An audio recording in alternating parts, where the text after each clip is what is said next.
Vamos a desarrollar la clase número 2, correspondiente a la unidad número 1 de la asignatura de suelos.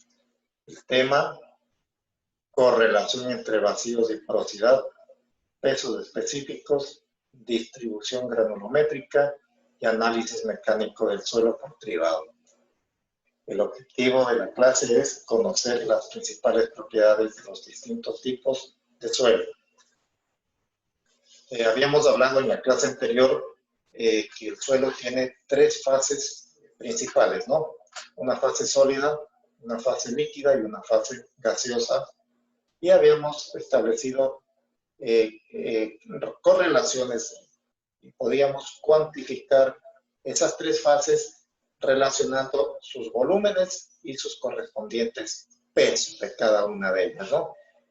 Entonces habíamos obtenido ese conocimiento previo y con eso nos vamos a servir para establecer las correlaciones de una muestra de suelo, ¿no? Una muestra de suelo va a tener algunas propiedades, unas características tales como las que les voy a mencionar a continuación. La densidad húmeda, la relación de vacíos, la densidad relativa de los sólidos, la porosidad y la saturación. En base a lo que les decía, el asunto de relacionar los volúmenes y los pesos, nosotros podemos obtener la densidad húmeda. Y la densidad húmeda va a ser la relación entre el peso total de la muestra dividido para su volumen total, ¿no? Tal cual vemos aquí.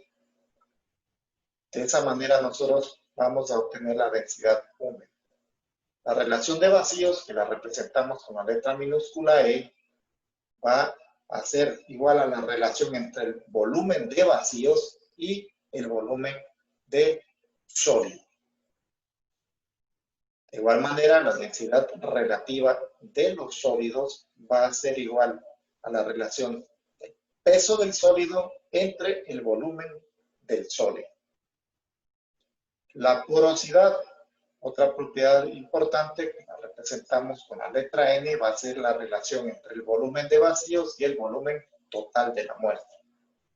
Y finalmente la saturación va a ser igual a la relación entre el volumen del agua y el volumen de vacíos. La saturación tenemos que expresarla en términos de porcentaje, ¿no? Es por esa razón que ustedes ven aquí que el cociente, la relación que les acabo de mencionar entre el volumen del agua y el volumen de vacíos, finalmente tenemos que multiplicarla por 100 para dejarla expresada en términos de porcentaje.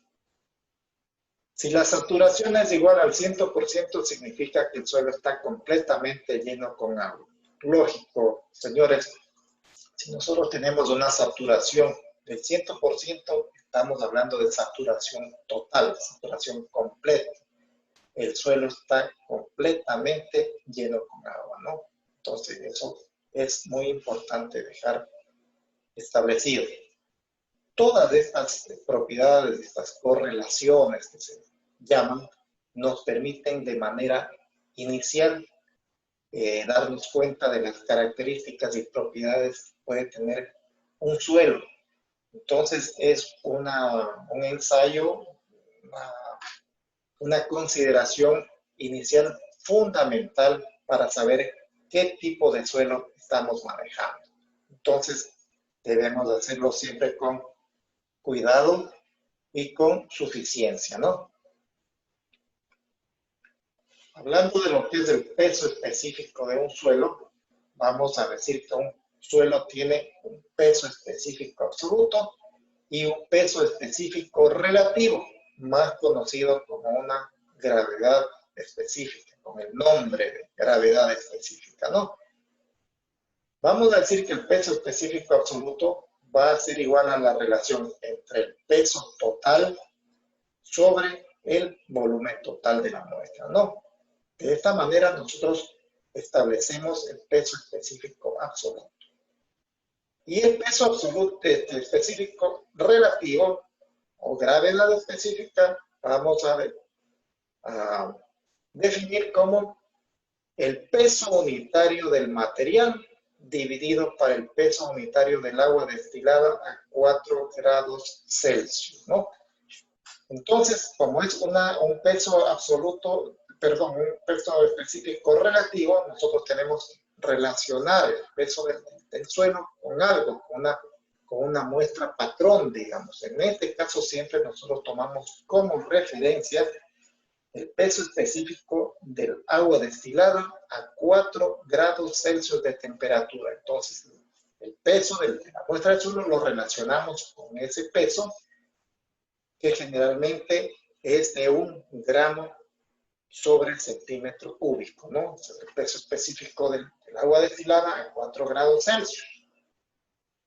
Entonces, de esa manera nosotros efectuamos esa relación y obtenemos el peso específico relativo o también la gravedad específica. Hablando sobre lo que se refiere a la distribución granulométrica de un suelo, podemos decir que es la distribución por tamaños de las partículas presentes en una muestra de suelo. Para hacer el análisis y la posterior clasificación del suelo, generalmente se utilizan dos sistemas: el sistema ASTO y el sistema SUX. El sistema ASTO es un sistema de la Asociación Americana de Carreteras y Transporte. Es una entidad estatal estadounidense que se encarga de dictar la normativa y los temas de control de calidad en lo que se refiere a la vialidad del transporte en los Estados Unidos, ¿no? Especialmente. Y el sistema SUX, que es un sistema unificado de clasificación de suelos, es un sistema internacional, ¿no?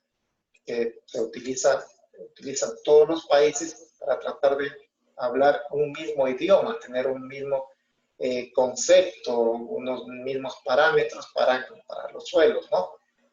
Este sistema ASTO básicamente se utiliza para lo que es vialidad, como les decía, los suelos que se utilizan en el área vial específicamente, ¿no?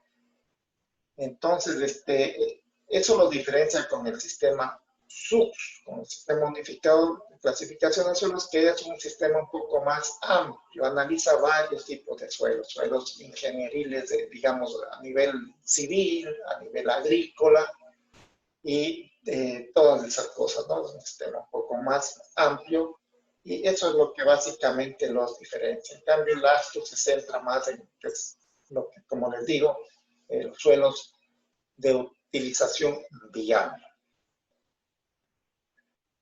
Hablando del análisis mecánico del suelo por cribado, nosotros aquí les he traído una fotografía del instrumental básico que se utiliza para efectuar el ensayo. Entonces se entiende mejor haciendo ya las prácticas de laboratorio correspondientes, que ya tendremos oportunidad en algún momento, ojalá que ya las condiciones se presten para poder hacer una visita a un laboratorio, pues, y que ustedes conozcan de manera cercana este instrumental, ¿no? Básicamente se trata de un juego de tamices.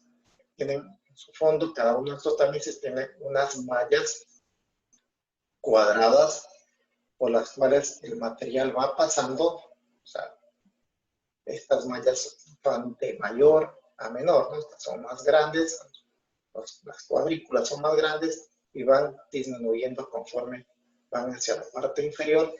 Se hace pasar el material, entonces una parte de ese material va a quedar retenido y otra va a seguir pasando y así sucesivamente, ¿no? En cada tamiz va a haber un retenido y un pasante.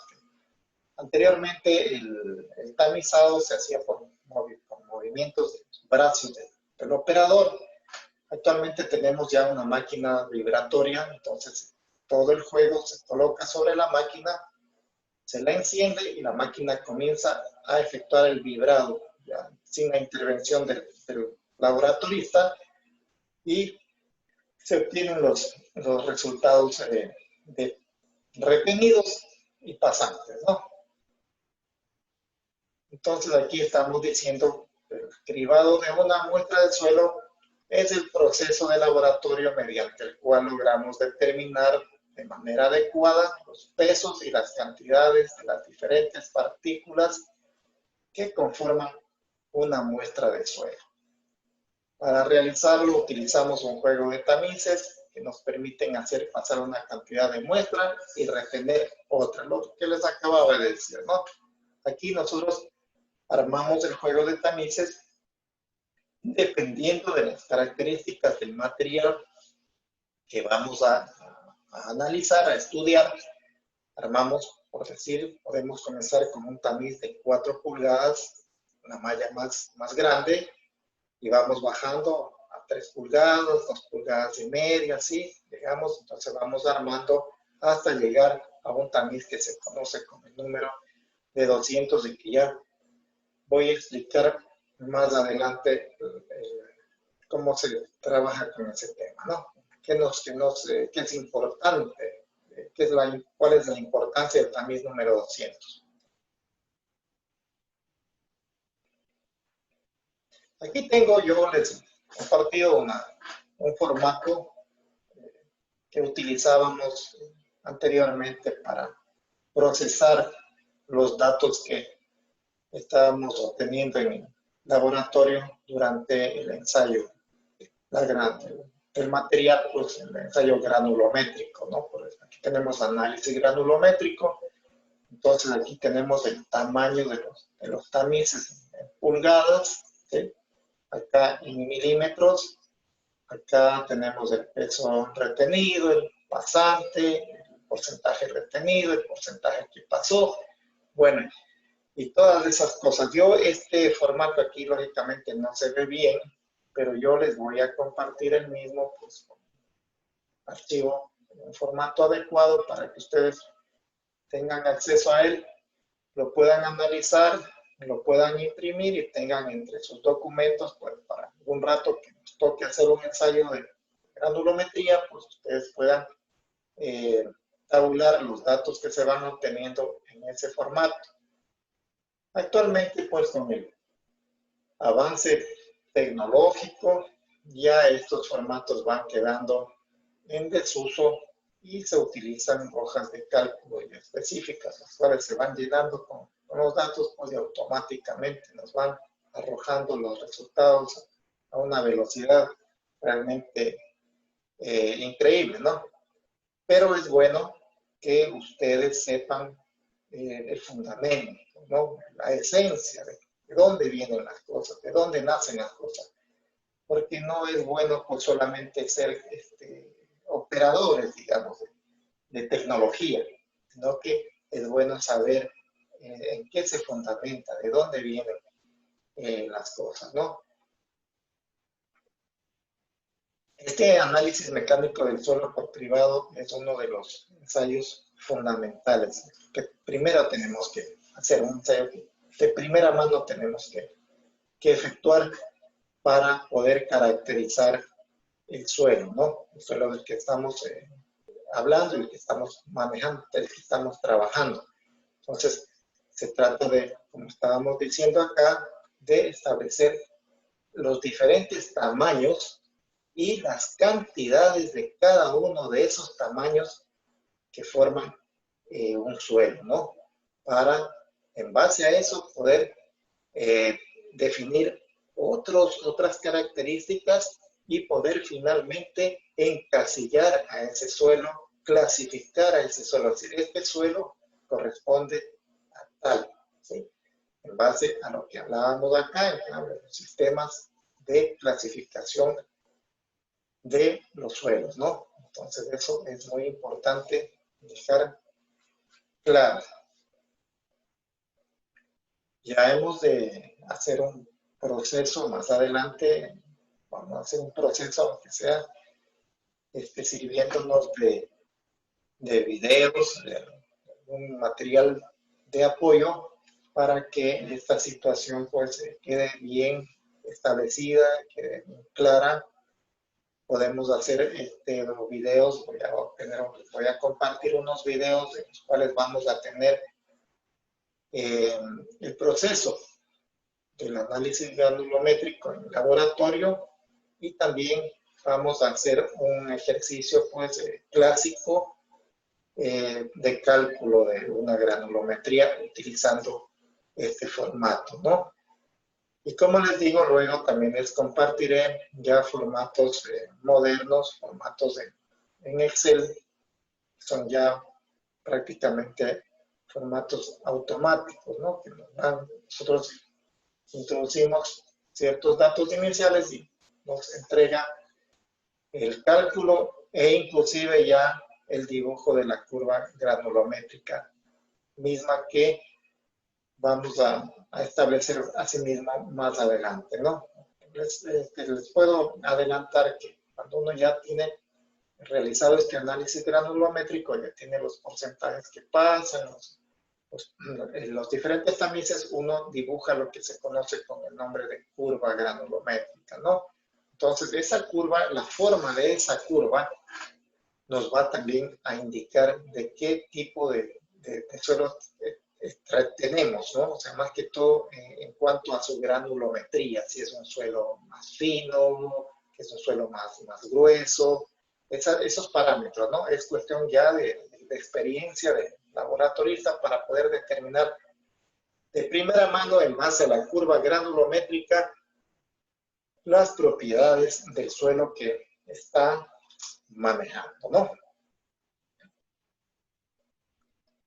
Les hablaba que el tema de los tamices es muy importante porque nos ayuda a caracterizar el suelo, a separar los suelos gruesos de los suelos finos. Nosotros el juego de tamices lo podemos armar dependiendo de las características de la muestra del suelo. Puede ser un suelo bastante grueso, tal vez podríamos comenzar no con 3 pulgadas, sino tal vez con 4 pulgadas, una malla más grande, porque tenemos partículas grandes, ¿no? Entonces nosotros comenzamos a pasar el suelo, va a ir pasando por la de 4 pulgadas, por la de 3, la de 2,5, la de 2, y va a llegar hasta un tamiz que se conoce con el número 4. Esa va a ser una frontera. Tengan en cuenta lo que les estoy diciendo. Va a ser una frontera. Seguimos zarandeando la muestra. Finalmente va a seguir pasando hasta llegar a un tamiz que se conoce con el nombre de tamiz número 200. Esa va a ser otra frontera importante. Como les decía, el tamiz número 4 va a ser la frontera entre lo que es una grava y una arena, teniendo en cuenta que ambos conforman los suelos gruesos. Grava y arena son definitivamente suelos gruesos, ¿sí? Suelos gruesos.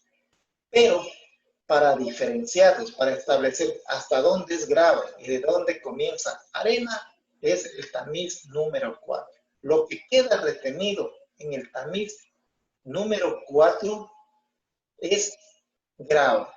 Y lo que pasa del tamiz número 4 y se va hacia quedar retenido en el número 200 es arena. Entonces, aquí tenemos una cosa muy importante, importantísima. Y pongan mucho ojo en este asunto, que yo siempre tomo en las evaluaciones tomo estas cosas.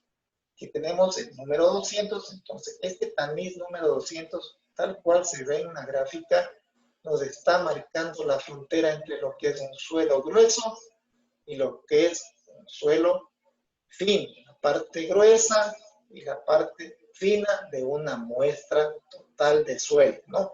Entonces, que quede muy claro, el tamiz número 200 es el que marca la frontera entre la serie gruesa y la serie fina de una muestra de suelo. Y el tamiz número 4 es el que marca la frontera entre lo que es una grava y lo que es arena de la parte de la serie gruesa de una muestra de suelo. Dentro de la parte que pasa el 200, o sea, el tamiz número 200, o sea, parte fina, la serie fina, nosotros vamos a encontrar en primera instancia lo que es limo. Luego, lo que pasa será arcilla. Y lo que pasa de estos tamices sería ya un material de tipo coloidal, ¿no? Aquí están otras fronteras ya expresadas en milímetros. El tamiz número 200 en milímetros equivale a 0.075 milímetros, ¿no? Tenemos un tamiz que es el 0,002.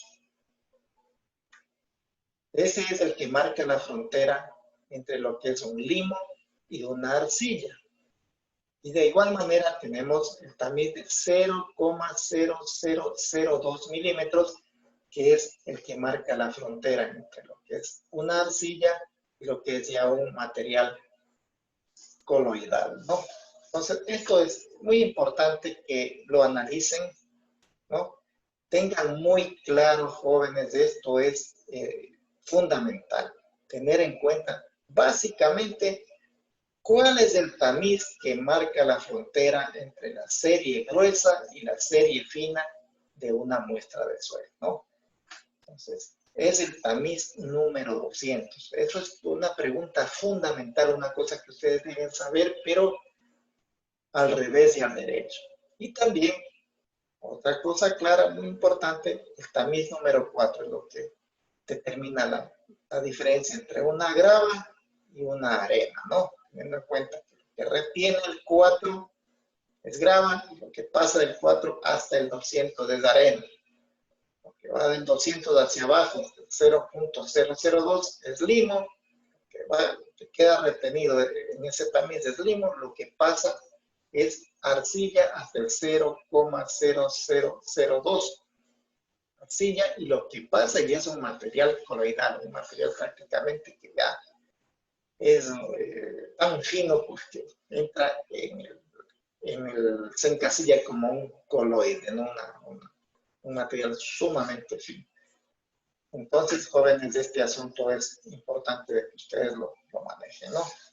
Les quería decir que de todas estas particularidades tenemos que hacer ejercicios, porque la mecánica de suelos pues, es una disciplina no teórica, pues no es más práctica que otra cosa, pero siempre hay que saber los fundamentos, ¿no? Los fundamentos lógicamente teóricos, pero la importancia es realmente determinar un análisis matemático, las características de las propiedades de los suelos y los diferentes ensayos que realizamos para obtener las propiedades de un suelo, ¿no? Para poder hacer un análisis geotécnico de un suelo de manera apropiada. Entonces ya hemos de hacer unos ejercicios, ya les debe compartir ciertos archivos para ir trabajando en esto y que ustedes vayan teniendo un mejor concepto de lo que es la asignatura, ¿no?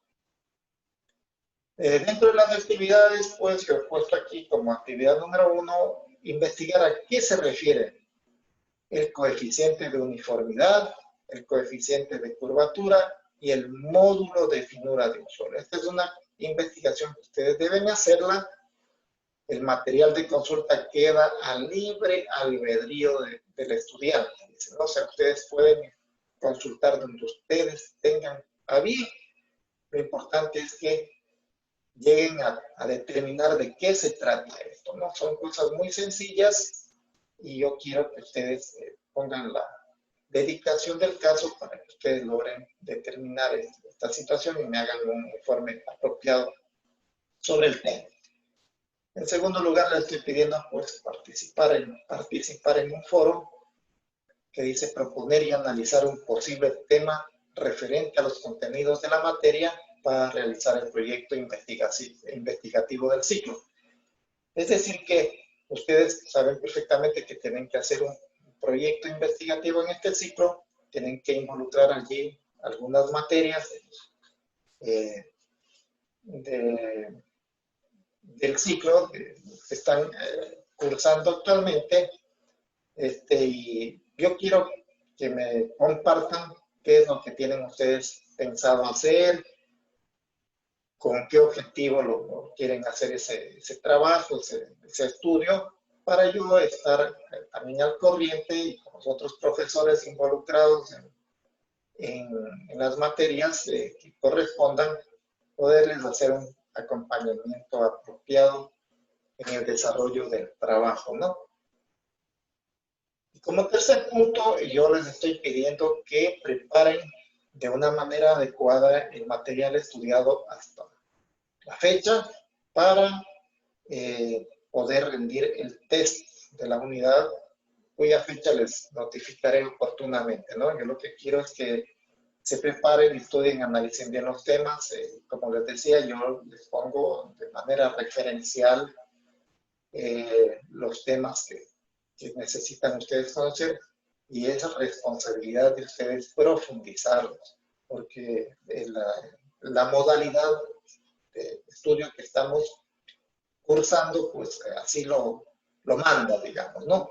Entonces, yo les he hecho muchas veces ya, les he hecho énfasis en que este tema, pues el éxito de este sistema de estudio es la responsabilidad, la disciplina y la concienciación que ustedes hagan para autoprepararse. Yo como profesor, como docente, estoy siempre disponible para absolver las inquietudes, los problemas que tengan relacionados con la asignatura. Ustedes saben que siempre ese asunto les he sido bien claro, estoy siempre disponible, siempre a la orden de ustedes para ayudarles, acompañarles en la docencia, digamos, de la guía de todos los temas que estudiamos, ¿no? Pero yo necesito que ustedes demuestren el interés individualmente, ¿no? Sin necesidad de que uno les esté, digamos, fastidiando mucho, ¿no? O sea, traten ustedes de, por su propia iniciativa, pues ir profundizando, y de esa manera ustedes van a ir encontrando muchas inquietudes que me las pueden ir compartiendo para tratar de despejarlas, ¿no? Bueno, jóvenes, esto ha sido lo referente a esta clase. Entonces no me queda más que decirles gracias.